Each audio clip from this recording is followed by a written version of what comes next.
Pia kuna wengine huwa wanajaribu kufananisha mkimbizi.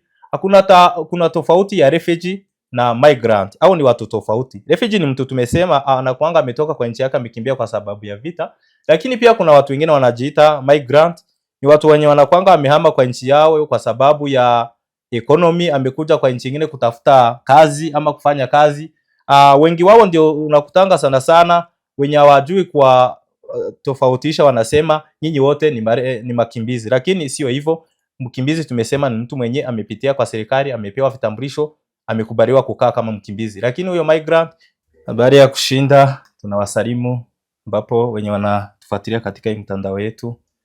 Kuna wenye wako sehemu tofauti, wenye ni majioni twasema habari za jioni, wenye wako ni asubuhi twasema ni habari za asubuhi. Kwa majina naitwa Rushimisha Faustin. Hiyo ndio majina yangu kwa wale ambapo wenye watatufuata kama ni mara ya kwanza. Mimi ni chairman wa refugee Mihango. Mimi ni mmoja wa refugee kutoka Congo DRC. Hiyo ndio majina ambapo mtandao wetu ambapo tunapitishia mafikiria zetu inaitwa ni Ejo Heza TV. Kuna wale ambapo watajua hiyo lugha, lakini kwa screen zetu watakuja kuandika neno kama hiyo, mtakuja kuliona. Ama kwa lugha za siku hizi za kizungu tunazisema ni better tomorrow, lakini hizo majina zitaandikwa hapo kwa screen. Wenye watataka kuendelea kutufuata mtajaribu kufuatilia hizo majina zitakuwa zimeandikwa. Kwa hivyo leo nimetaka tuzungumze mawili matatu ama tuelimishane katika wakimbizi ni nani ama mkimbizi ni nani. Leo nimetaka niongee na wenyeji pia wakimbizi. Kuna hizo maswali ambapo wakimbizi wako nazo, kuna maswali pia wenyeji wako nazo. So ambapo ndio nimeona lazima tufungue hii mtandao wetu ambapo tutakuwa tukijaribu kuelimishiana, tukijibiana maswali kadhaa ama tofauti, ambapo penye zenye tutajaribu kuzijibu tutajaribu kuwajibu, ambapo zingine tutaona hatuna hiyo uwezo ama hiyo capacity ya kuzijibu, tutajaribu kwa tukialika wageni wanajaribu kutuelimisha zaidi ya ambapo yenye tunaelewa ama tunajua. Kwa hivyo sasa leo ningetaka sasa tuanze kwanza tukisema mkimbizi ni nani, ama kuna wenye wanasikianga mkimbizi lakini hawaelewe mkimbizi ni nani, mambo kama hiyo. Mkimbizi ni mtu yote amekimbia nchi yake kwa sababu ya vita, kwa sababu ya politician, kwa sababu ya religious, mambo kama hizo ndio sababu mingi zinafanya mtu akimbia ama atoroke nchi yake. So huyo anakuwa ni mtu amekimbia kama vile tumesema vita, akaenda kwa nchi nyingine. Akifika kwa hiyo nchi, huyo ndio watu wanaita mkimbizi. Lakini hiyo pia haijatosha, pia lazima mtu akuwe na vitambulisho za kumtambulisha kama yeye ni mkimbizi. Kuna wengine sasa wanasemanga ni wakimbizi labda hata wana hizo vitambulisho. Ama kuitwa mkimbizi pia lazima nchi yenye umekimbilia ndani lazima sasa serikali yenyewe ikusajili, kupee vitambulisho, iige, ijue kama wewe ni mkimbizi ambapo ikukubalia na ikupee vitambulisho. Kwa hivyo sasa ndio tumejaribu kuangalia kama hapa nchi tumekimbilia ya Kenya. Kwanza acha nikianza nishukuru wa Kenya ama serikali ya Kenya kwa ujumla pia na wenyeji ambapo wametupokea wakatupea makao, tunawashukuru kabisa. Wametupokea vizuri, tunaishi nao vizuri. Wa Kenya ni watu wazuri, ni watu wangwana, wana ubaguzi wowote. Kwa hivyo sasa nimewashukuru sana sana sana serikali ya Kenya pia na wenyeji wametupokea, tunaishi nao vizuri mtaani. Wametukubalia tunazifanya kazi tofauti, ambapo kuna nchi zingine tujataja, lakini kuna hizo nchi huwezi kubaliwa kufanya kazi. Pia kuna nchi zingine hawezi wakakubali refugee wakae kama mjini ama urban, lakini huku Kenya pia wametukubalia tunaishi Nairobi, tunafanya kazi Nairobi. Hiyo ni kitu ya muhimu sana, hiyo kitu tunaitambua na tunaendelea kushukuru serikali ya Kenya kutujali na kutusaidia, kwa sababu sisi pia kama vile tumesema si mapenzi yetu tumekimbia nchi yetu kwa sababu ya vita. Kwa hivyo sasa tumesema ni asante kwa sababu mmetupokea na mkatukaribisha. Kwa hivyo sasa kuna hizo maswali ambapo wenyeji wako nazo, wengine wanasema wakimbizi hawaelewi vizuri, hawatambui. Lakini sasa kuna vile mtu akikuja hapa Kenya anaendanga kwa serikali ama kwa ofisi inajiita DRS. Hiyo ndio inahusika na mambo na wakimbizi pia na vitambulisho za wakimbizi pia za wenyeji. Nafikiri mingi zao wanatafutia hapo kwa hiyo ofisi inashughulikia pia wa Kenya na wakimbizi. So mtu akikuja kwanza anaenda anajiripoti hapo, anaandikwa, anasema yeye ni mkimbizi, anasema nchi yenye amekimbia ni nchi gani, ambapo alafu akimaliza step ya kwanza wanampea hiyo appointment, alafu ndio atarudi tena kuzungumza ama kusema yeye ni nani, historia yake, ametoka kwa nchi gani, ni kwa nini amekimbia, alafu anakuja kutoa hizo details. Alafu hiyo siku ya kwanza kuna hiyo kitambulisho anampeanga, ama hiyo document kwa lugha ya Kizungu anaitanga ni asylum seeker, ama inaitwanga kwa lugha nyingine ni proof of registration. Hiyo ndio kitambulisho anapewa siku ya kwanza, lakini sasa hii inakuanga ni ya kungoja ndio akuje kufanya interview. So inakuanga imepewa siku ama tarehe, ikifika zinakuwa expire. Zikiwa expire, kama hajaitwa kufanya interview, pia ako na ruhusa ya kwenda kwa ofisi, wanaenda wanainiwa ama wanaifanya update tena. Ambapo step ya pili ndio tumesema sasa mtu anaenda anajitambulisha, anafanya interview, alafu anapewa pia appointment nyingine ya kurudi kuangalia hizo kitambulisho nyingine kama atakuwa amekubaliwa kuwa yeye ni mkimbizi kwa hiyo nchi ama nchi ya Kenya.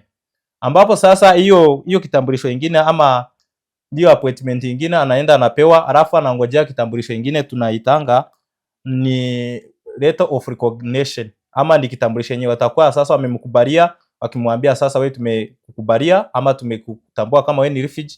Bado inakuanga haijatosha, lakini kuna step zingine hapo mbele tutakuja kugusia, ambapo zitakuanga mtu anafuata. Akimaliza kupea hiyo letter of recognition, anaendanga anakaa nayo, alafu serikali inaenda inafanya uchambuzi, inaiga huyu mtu ni nani, ametoka nchi gani, ni kwa nini amekimbia. Wanaangalia kama ana criminal record, mambo zingine kama ni kwa nini amekimbia. So kuna hizo sheria zao wanafuata, mimi sizijue, sitazisema, ni mingi, lakini kuna hizo category wanaangalia before waseme mtu tumekubali kukaa hapa kama refugee. Kuna hizo steps wanaendanga wakiangalia.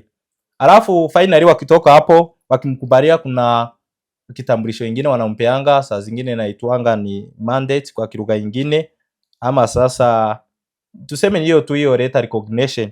Alafu sasa hapo ndio penye anakuanga tena amengojea sasa kitambulisho kingine inajiita alien card. Alien card ni kama ni ID, tuseme ni kama hizi ID za Kenya lakini hazifananangi, lakini hiyo ndio kitambulisho finally mtu anapewanga ya kumuonyesha kama yeye ni mkimbizi, amekubaliwa kuishi Kenya, specific hapa Nairobi.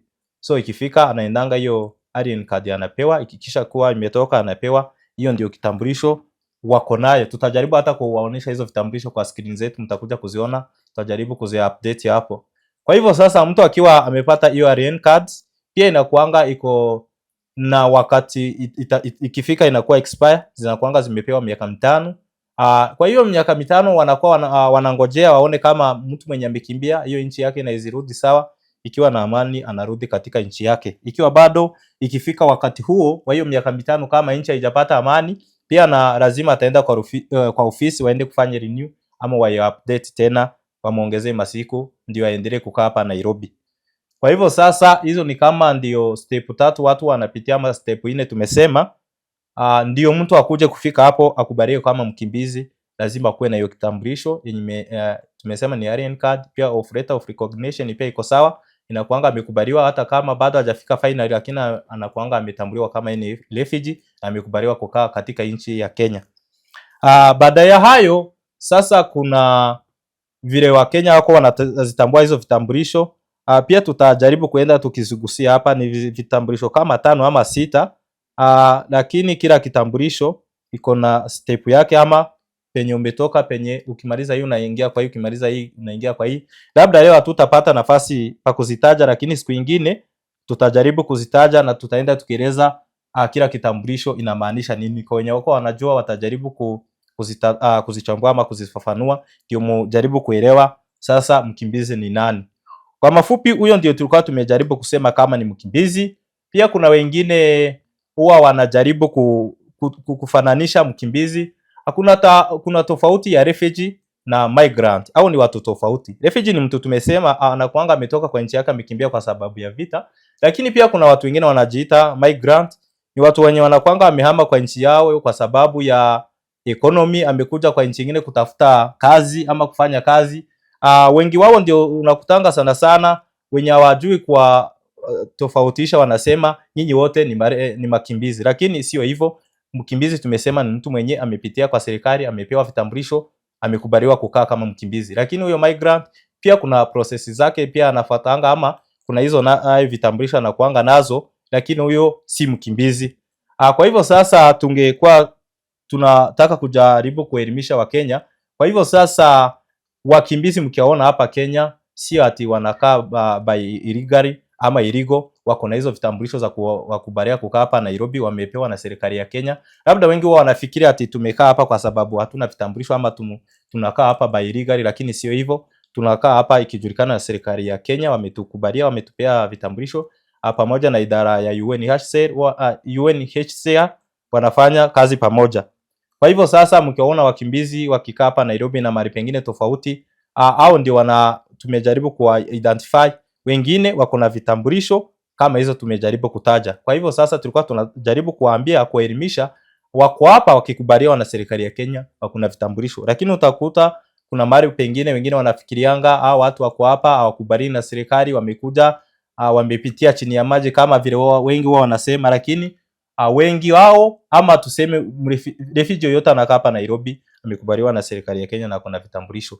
Kwa hivyo sasa kama vile tulikuwa tumesema, pia kuna wenyeji wako wanajua hiyo mambo, pia kuna wengine ni wakimbizi wako wanajua hizo sheria. Kuitwa refugee lazima ukuwe na vitambulisho, ama kuitwa mkimbizi lazima ufuate hizo procedure zote ndio upewe vitambulisho, ndio ukubaliwe kukaa hapa Kenya. Lakini kama unakaa hapa Kenya una stakabadhi za serikali, ukijiambia wewe ni refugee, hiyo sio hivyo. Siku yenye utashikwa kama una vitambulisho, labda haitakuwa vizuri kwako. Lakini ukishikwa ukiwa na vitambulisho, tunashukuru serikali ya Kenya inatambua, hata serikali yenyewe, polisi wanajua, na wengine wanafanya pamoja kwa security, wanazielewa hizo vitambulisho. Kwa hivyo sasa pia tunataka tuelimishe Wakenya, pia hao wakimbizi wako na rights zao. Mkiona hapa Kenya pia kuna wengine wanafikiria tu ni watu tu wamekuja hapa, huyu mtu hana mtu wa kumtetea. Pia wako na rights zao za kukaa hapa, kama vile tumesema, wako na vitambulisho zao. Lakini pia kuna mambo zingine zimeanza siku hizi, watu wanaenda politician wakichochea, wakisema refugee wako hapa, wengine wamepewa vitambulisho ndio wapige kura. Lakini kwa hizo rights tuko nazo, kuna right moja ambapo yenye hatuna ama hatujakubaliwa na serikali ya Kenya, sisi hatufai kupiga kura. Hiyo right hatuna. So kuna wengine wanaendaga wakichocheko mtaani ama wakidanganya, wakiambia wa Kongo, wengine ni wa Burundi, wengine ni wapi, wamepewa vitambulisho ndio wakuje kupiga kura. Sisi hatuhusiki na mambo ya siasa, sisi hatuhusiki na mambo ya politician, sisi hatukubaliwi kuvote. So kwa hivyo sasa msidanganye wengine, hiyo ni mambo tu ya kuleta chuki na mambo zingine za siasa, lakini yenye si mzuri kwetu. Ndio maana tumejaribu kuwaelimisha, tuwaambie sisi tuko hapa kijulikana na serikali ya Kenya, na sisi hatukubaliwe kufanya nini, kufanya vote. Hata mkiangalia najua Wakenya wengi wamesoma, mnajua sheria za hii nchi. Kuna sheria ambapo zenye zinasema kuhusu refugee. So ukiangalia hata kama hiyo department ya DRS, kuna hizo sheria wanasema mkimbizi ako nazo, lakini wakifika hapo mahali wanasema mkimbizi hafai kuvote. Kwa hivyo hata sasa watu wakidanganya, haiwezekani. Hata ukifanya nini huwezi pewa ID card ya hapa. Kwa hivyo sasa ukitaka apply citizen, lazima sasa uende kwanza kwa ofisi useme mimi sasa si mkimbizi.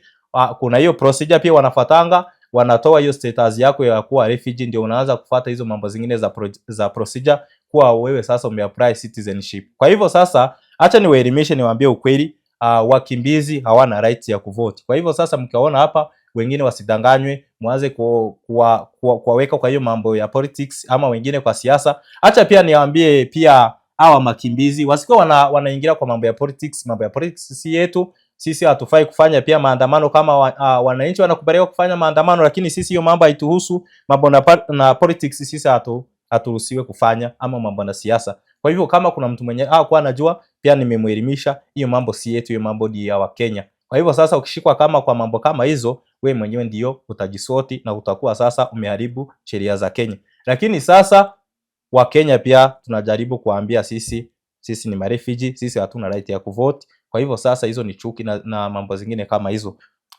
Pia acha nijaribu kusema kwa kazi ambapo pia tunazifanya. Wengine kuna vile wanaendanga wakisema sisi tumeharibu kazi, tunafanya kazi tofauti na vile inafaa kufanya, lakini sio hivyo. Kuna mtu mmoja anayezifanya makosa ama afanye tofauti na vile ilikuwa inafanywa, lakini si wote. Lakini pia tunajaribu kuenda tukielezea ama tukihimiza vile wanafaa kuishi pamoja na Wakenya.